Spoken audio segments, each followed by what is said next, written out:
This is a message on the occasion of our Archdiocese of Mbarara launching a diocesan phase, Synodal phase for the Universal Church that should have taken place on the 17th of October, but better late than never, we do it today, the 25th of October.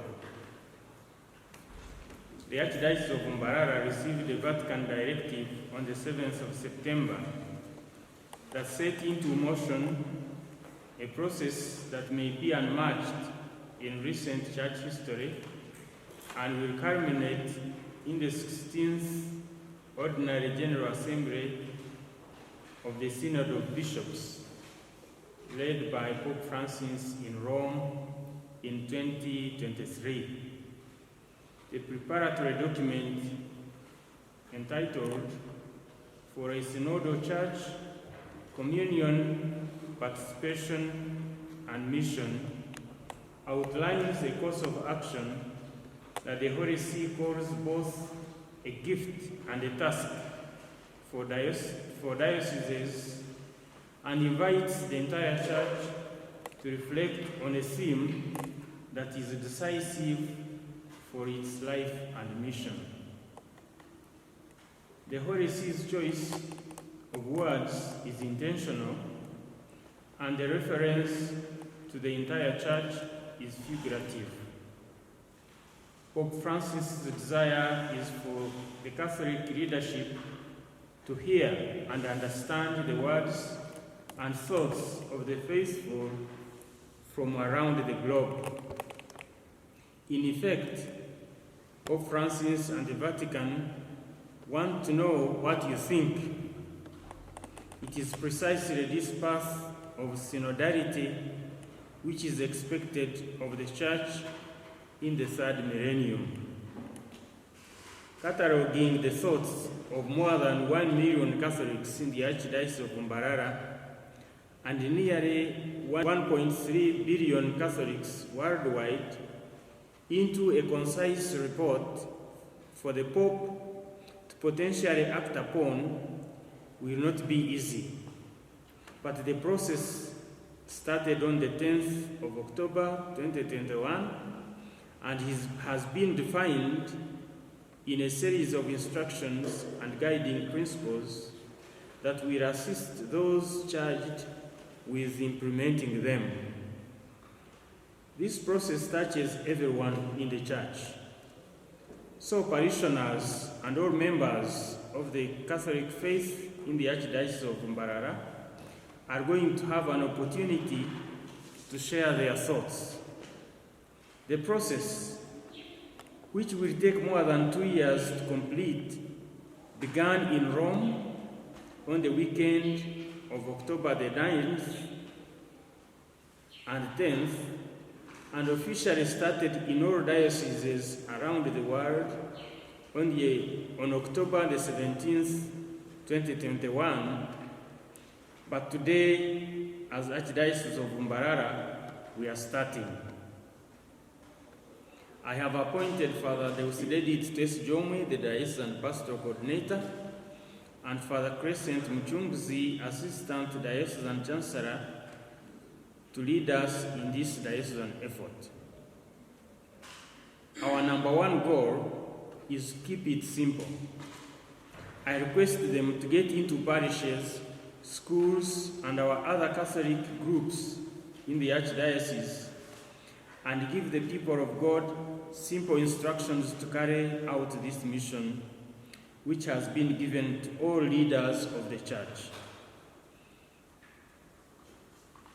From the 17th of October, all dioceses have 6 months in which to gather the input from the faithful and compose a report that will be sent to Uganda Episcopal Conference in April 2022. The Uganda Episcopal Conference will then forward a report on behalf of all dioceses in Uganda for further discernment at the continental level. The Vatican the General Secretariat of the Synod of Bishops will use those reports to draft a final working document, Instrumentum Laboris, for the Bishops' General Assembly in 2023. The second step is to find group leaders who can implement the actual feedback process with the faithful at their parish, school, ministry, or religious community, your Christian communities. Once your parish or community has had an opportunity to offer input, the coordinator is required to send to the Archdiocese a one-page report or synthesis. We will then take the input from all our communities and draft a 10-page report from the Archdiocese of Mbarara that will be forwarded to the Uganda Episcopal Conference. The group coordinators will be trained before any type of input gatherings is scheduled. The Holy See has provided detailed guidance outlining suggested topics or questions. The input process is meant to be spiritually driven and open to discernment. It is not a mechanical data gathering exercise or a series of meetings and debates, the Vatican stated in its official handbook for listening and discernment in local churches. Understandably, I believe this is a good thing, and Pope Francis recognizes and has stated quite clearly that this is a part of a bigger journey, that we are a Catholic community, and that as Christians, we are part of the largest faith group in the world. But we are not too big to still communicate with each other. The Holy Father has also reminded us that this is a spiritual progress that requires discernment. It is not an exercise in holding meetings and having debates. We need to listen to each other, but mostly listen to what God and the Holy Spirit are telling each one of us.